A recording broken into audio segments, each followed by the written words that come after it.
the approach that we have adopted has also been a pragmatic approach.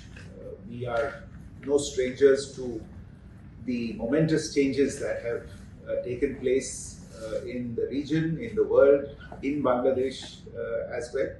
But our pragmatic approach has driven our engagement, which has remained with the authorities in Bangladesh, the interim government in Bangladesh.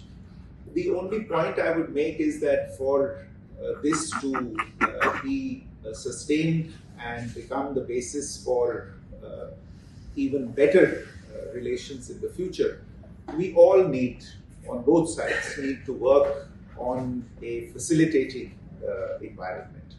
And what I mean by that is that it is important in this context to avoid statements or actions that vitiate the atmosphere. On our side, I would like to point to some of the efforts that we have made.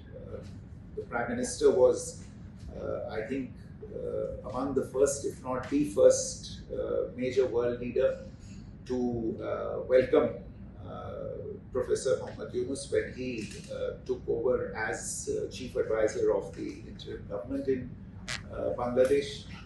He invited him to participate in the Voice of Global South Summit, and we were very glad that Professor Muhammad Yunus did so.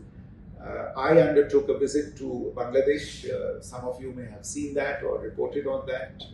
I felt that it was a very useful visit and provided the opportunity to clarify many issues in the situation at that point in time.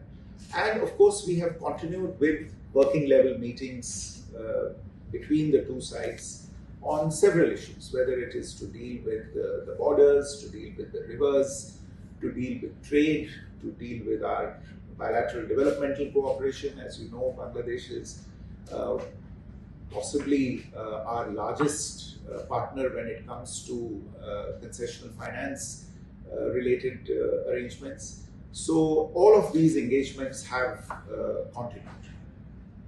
The one issue which obviously is important and is being watched not just in the region but globally as well is the next steps in the internal situation in Bangladesh. We have all seen, for instance, the announcements and the statements that have been made with regard to the next elections in Bangladesh. I understand that time frame for February has been indicated in this regard. I want to be very, very clear on this one matter. If there is any doubt in anybody's mind, that India is firmly in favor of free, fair, inclusive and participatory elections in Bangladesh, and it is in favor of these elections being held at the earliest possible time. We are encouraged by the fact that Bangladesh authorities themselves have spoken about a time frame for these elections, and we would look forward to these elections taking place. As I said, we hope that they are held without any delay, and also that we are looking forward to engage with any government that emerges as a result of these elections. It will be a government, obviously, that will be elected with a popular mandate, and we will work with whichever government that the people of Bangladesh choose to represent them. An associated point is that I think if you take a look at the geography of the region as well as our history, it should be clear that we in India have a stake, a very important stake in peace, progress, stability and development in Bangladesh. All of these issues are related to regional stability, and obviously we have a stake in regional stability. We attach the highest importance to it, not just for ourselves, but because it is also in our mutual benefit. Just a few words about the economic partnership, the commercial partnership between our two countries. It is a partnership that is mutually beneficial. We are working to continue to expand it. And I think we have made very good progress over several years. And it would be a pity to let the gains of this progress be frittered away on account of what I feel are transient issues at the present moment. There may be some different approaches that are being taken in the present phase. I hope that we can look beyond these.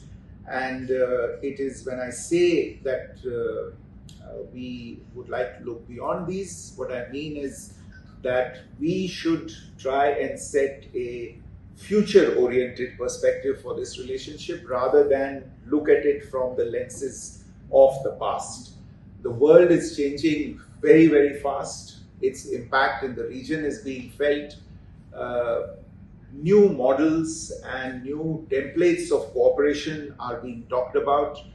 The India-Bangladesh relationship offers a possibility of an extremely fruitful and mutually beneficial relationship. It has been so in the past. There is no reason why it cannot be even more so in the future.